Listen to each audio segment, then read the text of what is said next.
Anak na siya ng inbreed, i-cross ko na lang, yun ang ilalabang ko. Pagka sobra ka sa vitamin, tsaka mineral, masama din. Sesical, Picotrine, Pink Mineral. After 10 days at lumabas na yung host ng inakay, magsasalit na ako ng breeder mix niya na may pellet. Multivitamin na pantao, yung pambata, yun ang sinasalit ko. Ginayat na na sibuyas, ipigayin ko yung katas no, nakahalo ron.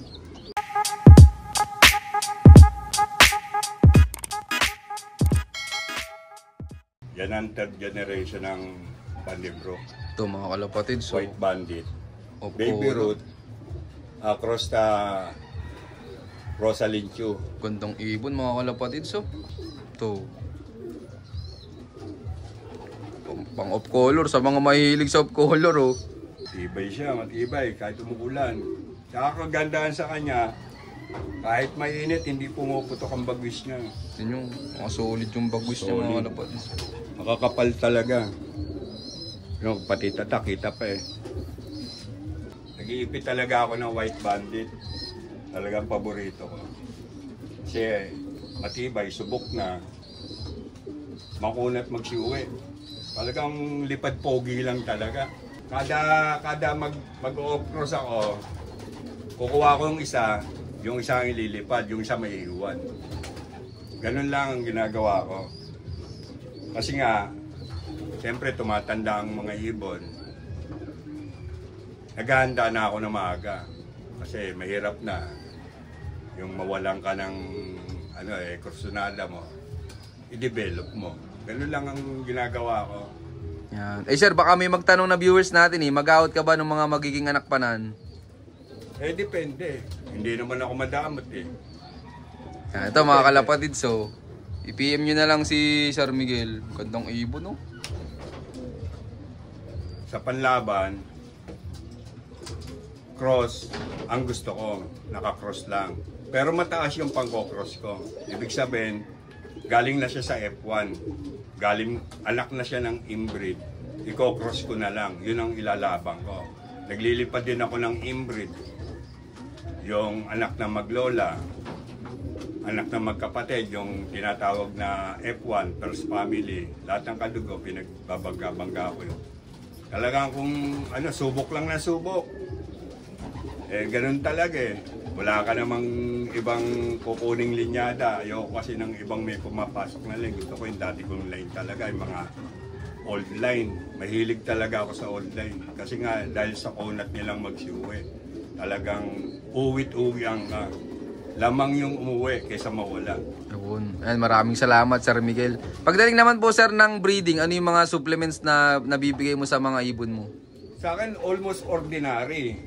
Basta lilinisin ko ibon ko, hindi ako nagpupurga, hindi ako nag-anti-cancer. Basta pag nakahiwala yan, pagkahanda na sila, 4 months, nakahanda na sila, pagtatagpuin ko na yan. Tapos binder, gagamitan ko ng binder yan.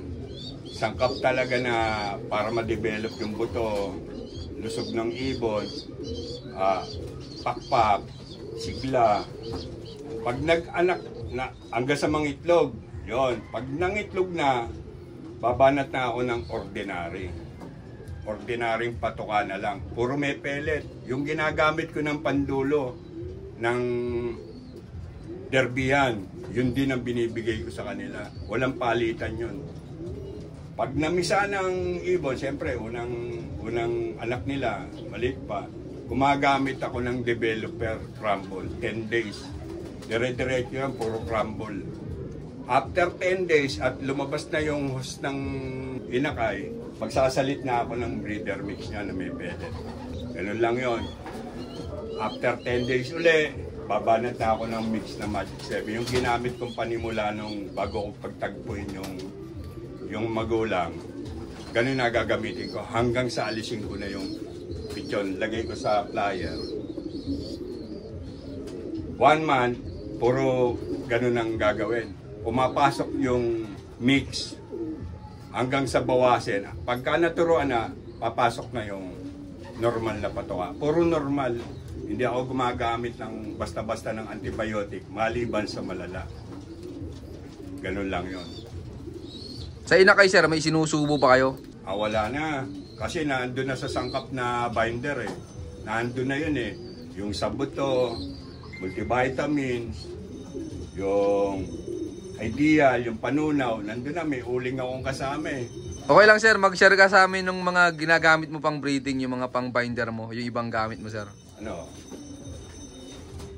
B22 powder, Sesical, Picotril, Pink Mineral, Uling, dinikdik na talaba, tsaka ang importante, honeybee. Honeybee, pagka wala kang honeybee, kuha ka glucose.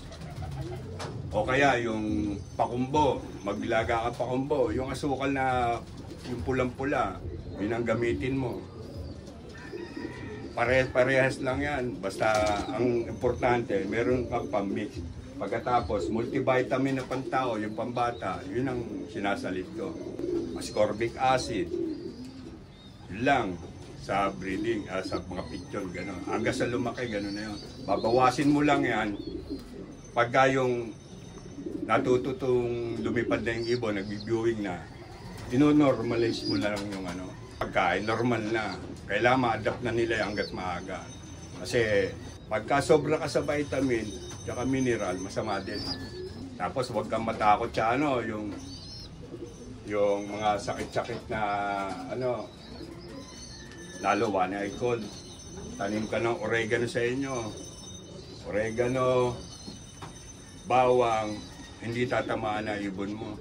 Basta marunong kang gumamit yan. Yun lang, simple lang. Basic lang. I-basic mo lang. Huwag kang huwag mong pangigilan. Kung hindi talaga obra, mamatay, ibukod mo, banatan mo ng antibiotic. Pag malala na sir, Pag malala na. Pero hanggat maaari, huwag mong kukuhanin ng antibiotic kasi masama sa yan eh. Masama.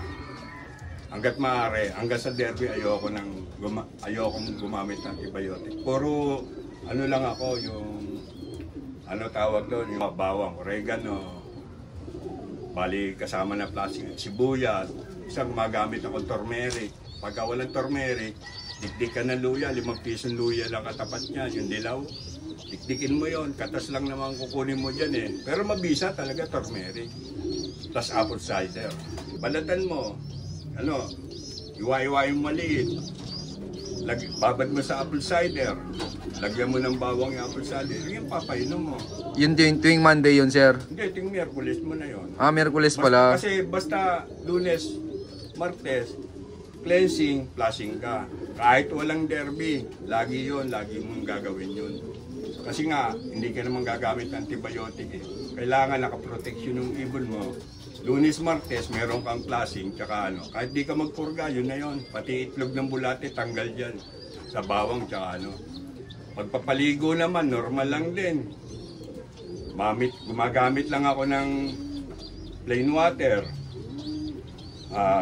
asin, suka, tsaka ginayat na na sibuyas. Pipigayin ko yung katas nakahalo ron. Para yung ibon, immune na sa hilam.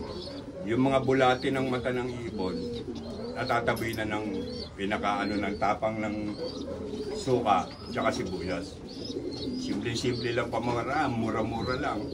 Sa una, mahirapan sila kasi pagsisid nila, mapdi eh.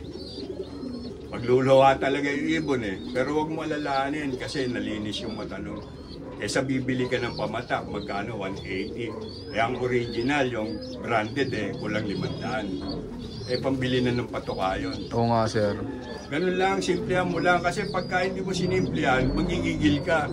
Hanggang sa nagkakapalit-palit na pala yung ginagawa mo. Kasi gusto mo nga, ma-recover mo kaagad. Hindi naman. Kaya ng normal yan.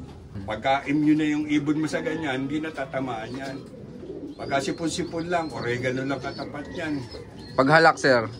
Yung kasama na yun. Ang halak naman kasi, laway na buo yan, yung kumbaga sa uhog. Ganun yan eh.